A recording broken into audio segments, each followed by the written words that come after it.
Crosticina croccante e un cuore filante. Prepariamo i supplì al telefono, una ricetta semplice dello street food romano diventata un'icona di gusto senza tempo.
L'olio non deve essere troppo bollente, altrimenti i supplì scuriscono subito in superficie e non cuoceranno il tempo necessario per far sciogliere bene la mozzarella.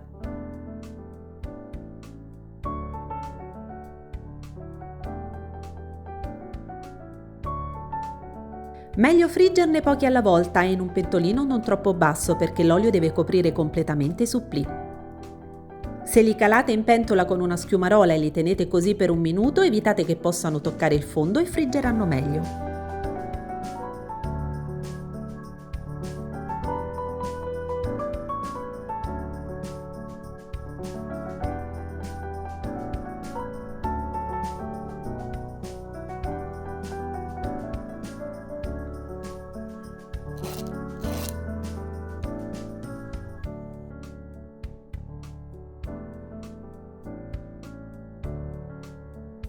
Sapete perché si chiamano supplì al telefono? Perché quando il supplì si apre le due metà vengono tenute insieme dal filo di mozzarella che ricorda il cavo di un vecchio telefono.